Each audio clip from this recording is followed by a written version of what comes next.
Ciao a tutti amici di SBAM, io sono Cook. E io sono Max.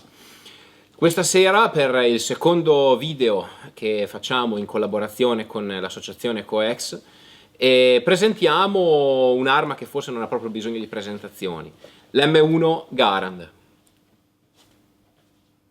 Sì. L'M1 Garand nasce nel 1936, quando gli americani, dopo aver visto in azione i semiautomatici francesi durante la Grande Guerra, decidono di indire un bando, un concorso, per l'adozione di un modello di fucile semiautomatico.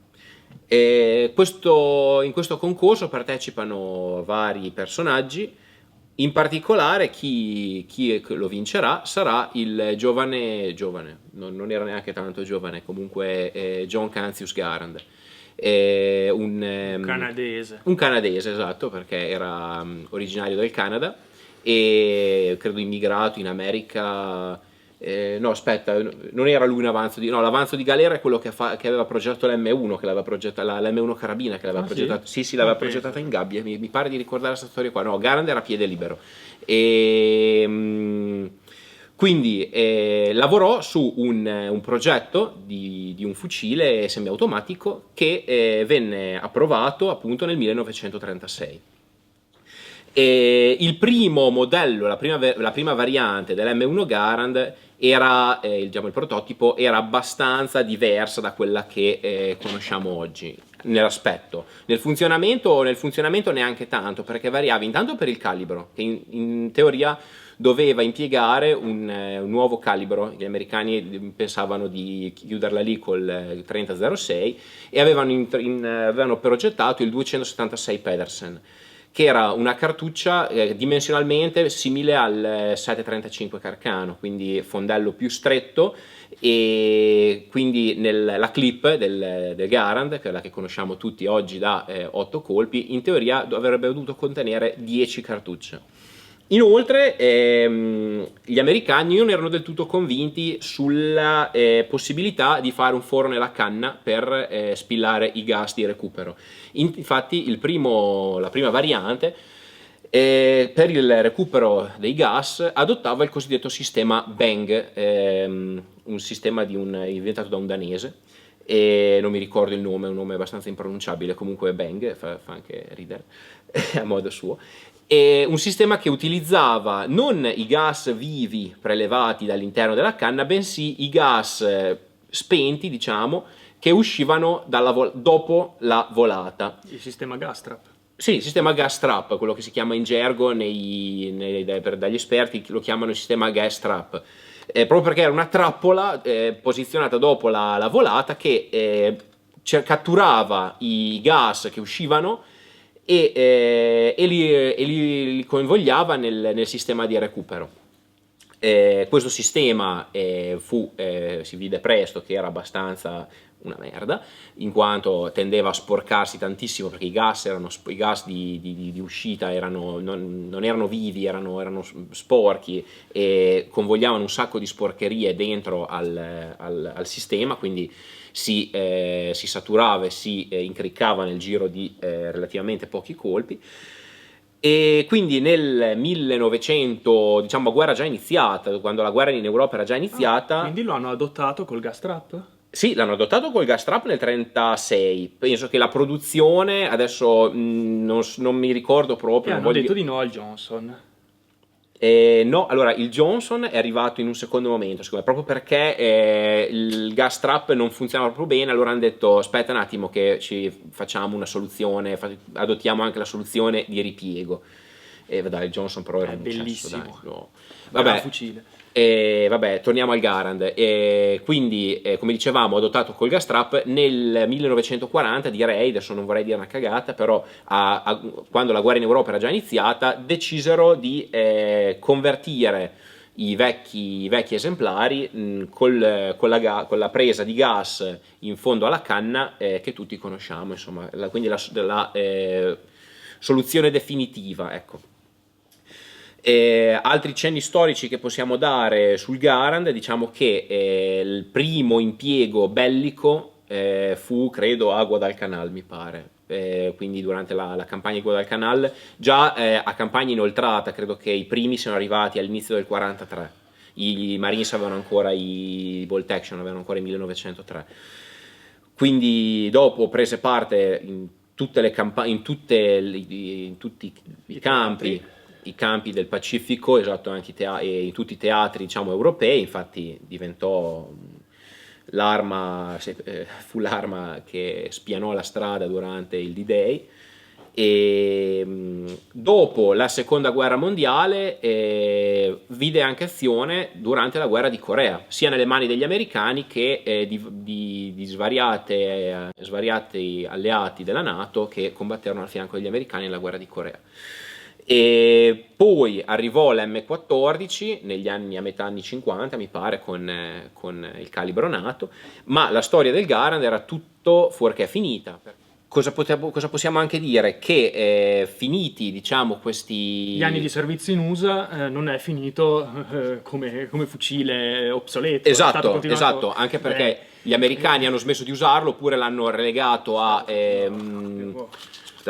compiti di seconda linea alla Guardia Nazionale, cose così, mentre invece continuò a essere ampiamente usato dagli stati europei.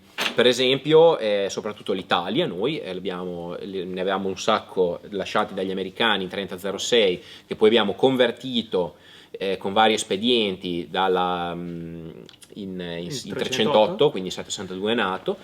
E su licenza prodotti Esattamente, Beretta e Breda hanno prodotto un sacco di versioni per vari paesi, tra cui tipo lo Yemen, credo, la Danimarca, sia in 3006 che in 762 NATO. E quando è stato definitivamente dismesso? Allora, definitivamente dismesso, secondo me, non lo so, anche perché Piccio, il nostro Piccio, pochi anni fa, credo 5 anni fa, ha tentato la strada dell'Accademia Militare, e quando facevano le esercitazioni, anzi no, le parate, quando facevano le parate usavano ancora dei Garand, purtroppo piombati, cioè disattivati, però continuavano comunque a usare i Garand, quindi per qualche impiego lo si usa ancora, non è ancora stato del tutto buttato fuori. E quindi a questo punto, detta la storia, iniziamo a esaminare un po' i due modelli che abbiamo qua.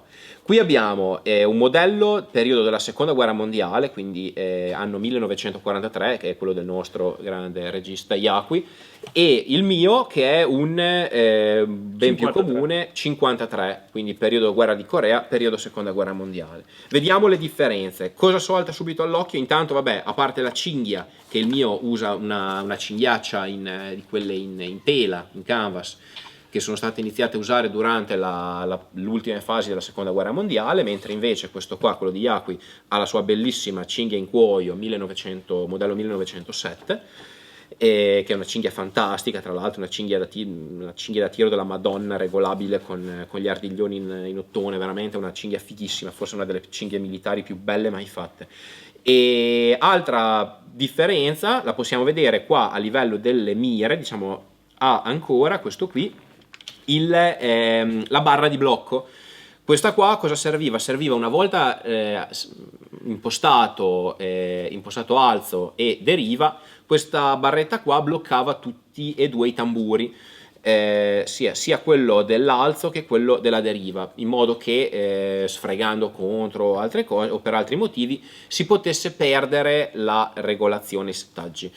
Questa barra vediamo che invece nel mio non c'è, quindi il mio si può in qualsiasi momento si può regolare senza bisogno di svitare barre o che altro.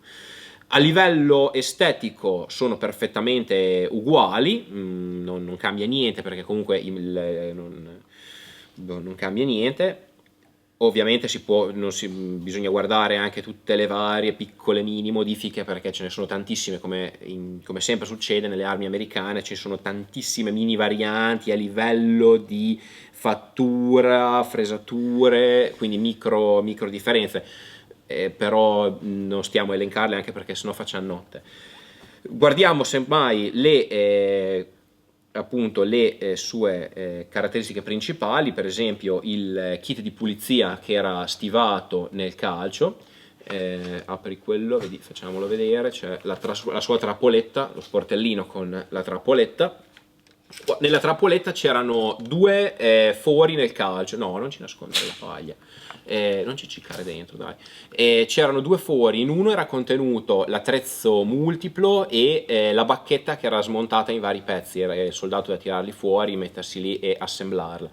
Nell'altro c'era direi l'oliatore, c'era un tubetto che conteneva l'olio, lo spazzolino per oliare e soprattutto ingrassare il fucile. Ecco, il Garand era progettato per funzionare ingrassato, bisognava assolutamente ingrassare le guide di scorrimento dell'asta di armamento e andava ingrassato anche qua sotto dove l'asta di armamento scorreva sotto la camera di cartuccia.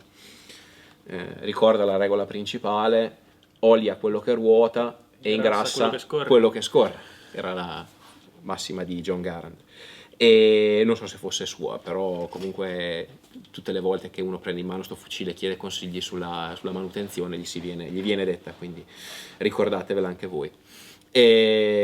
Altre curiosità, diciamo, sul modello adesso.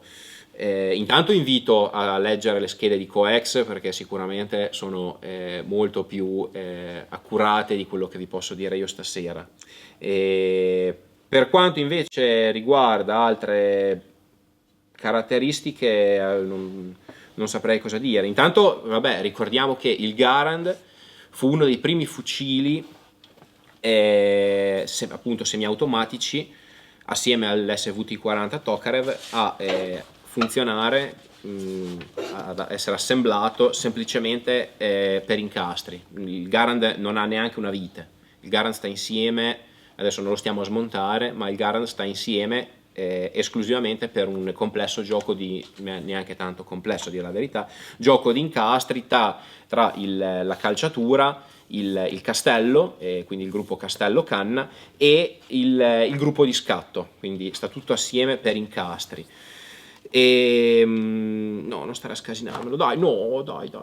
Tanto si sa come funziona il Garand, lasciamelo montato che dopo si scasina, poi escono tutti i pezzi. Ok, a questo punto che dire, parliamo giusto magari diciamo due parole della munizione. La munizione chiaramente è la 3006, doveva nascere appunto come dicevamo per il 276 Pedersen, ma si vide che per varie problematiche, esigenze tempistiche fu preferito adottarlo in 3006 sulla cartuccia M2, la cartuccia M2 quindi con palla da 150 grani. Queste sono cartucce che ricarichiamo noi usando la normale palla da 150 grani del 308 762 NATO, insomma, usando polveri medio veloci. Altre cose che possiamo dire, si possono sparare commerciali?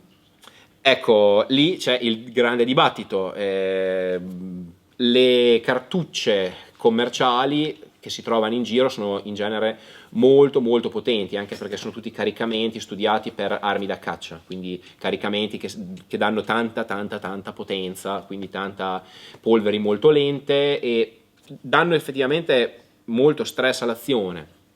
Si dice, se c'è sempre la cosa, che c'è chi dice di no, c'è chi dice sì, che diano problemi.